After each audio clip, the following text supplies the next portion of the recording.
We expect opening statements to begin tomorrow in the trial of Derrick Thompson. He's charged with several counts of third-degree murder and criminal vehicular homicide for a high-speed crash in Minneapolis that killed 5 young women. But in the last 24 hours, a ruling that could make the case more difficult to prove. Lou Raguse leads us off tonight. Lou? Well, Julie, a lot of people might think that this is an open and shut case. Derrick Thompson was already convicted in a federal trial after all. But third-degree murder is difficult to prove, and the judge made some rulings that really help the defense. The evidence the jury will see in Derrick Thompson's murder trial will be jarring and no doubt emotional. 5 women died when the SUV Thompson rented crashed into their car, all caught on surveillance camera.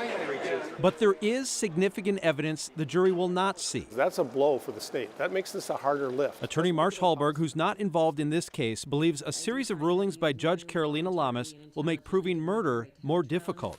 She's allowing Thompson, who was arrested shortly after the crash, 30 minutes after renting and driving the Escalade from the airport, to try to pin the blame on his brother DeMarco. He claims DeMarco was the one driving the Escalade. The theory of an alternate perpetrator is it's somebody else. You've got the wrong person charged. In Thompson's federal trial, he claimed his brother was a passenger and that the drugs and illegal gun found on the passenger side belonged to him. In this trial, the jury won't even find out about the drugs or the gun.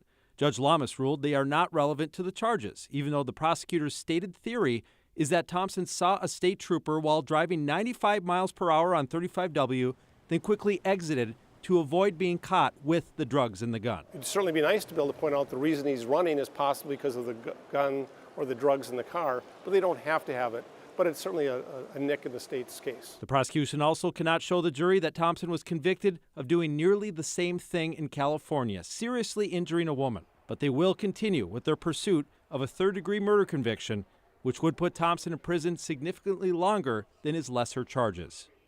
Now, the other charges Thompson faces includes criminal vehicular homicide, which is still serious.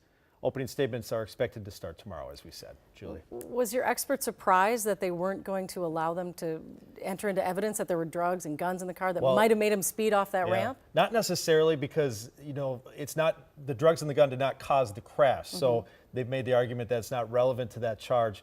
However, the prosecution says that he was speeding because he didn't want to get caught with that. And the judge pointed out that he already was speeding. So it's a tough call, and that's one she made. She favored the defense on it. He was speeding. He saw a state trooper. They argue, the prosecutors say he kept speeding even more off that ramp. He got off the ramp, like to get away. Yeah. Like he was running to escape into the city. And the defense saying it has nothing to do with it. He was already speeding. Right, exactly. It's going to be an interesting case to follow. Yep, sure will. Lou.